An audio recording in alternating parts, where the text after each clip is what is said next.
When you hold a thought for as little as 17 seconds, there's enough attraction power in that consistent thought. And by holding the thought, we mean holding it without contradicting it. Holding the thought purely, without introducing resistance. Then law of attraction will add momentum to that thought. Another 17 seconds, and then another. And once you cross the 68-second mark, there's enough momentum to start receiving thought about it, to start receiving impulse about it.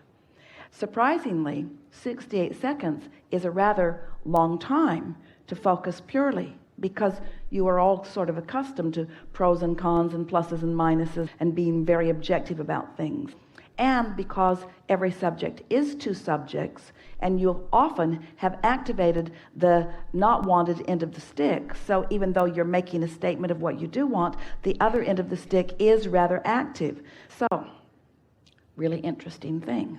In this conversation of the knowledge of inner being, about where everything you want is and who you really are, and how it relates to emotion and how it relates to manifestation. In other words, it's a much longer bridge to make, let's say.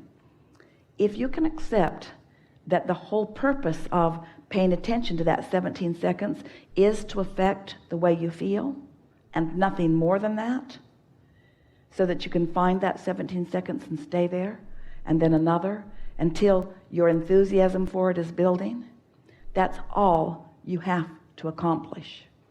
If you can get across that 68-second mark and even beyond, everything else will take care of itself. That really is the most productive process that we could ever offer to any of you, because it's accepting these facts. It accepts that you have already created the vibrational reality that you now want to blossom out into see it, hear it, smell it, taste it, touch it fashion. So it already exists. And as you are now playing this 17-second game with that knowledge that it does already exist and that it is a foregone conclusion that it will manifest, but you're not going to get hung up in the treacherous territory, because that distance between the emotion and the manifestation is where you throw the most stuff on the trail. That's where you throw all the resistance on the trail. So if you only come this far where there's no resistance, and you maintain it until you own it, and then you come there again on another subject and another subject and another subject and another subject, until you are in that emotional state of positive expectation, then the inspiration just blossoms. You just find yourself feeling inspiration. Your timing becomes really good. The entire universe cooperates with you. You just almost stand in amazement at the universe's ability to give you timing. Creation is about timing more than anything else. And unless you've accomplished that part of it, your timing's off. Your timing's off if you've been trying to deal with the condition rather than with the emotion.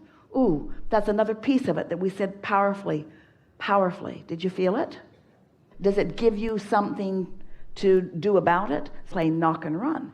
That's exactly what we're talking about. Knock and never mind about the rest of it. Just knock and never mind about the rest of it. Just knock and never mind about the rest of it. Just feel it and never mind how it plays out. That's not your business.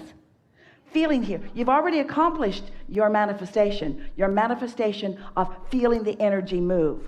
So now what it requires, and we're going to ask you, do you trust the process? Do you know if you got that far, the rest is inevitable? And now you found the magic key.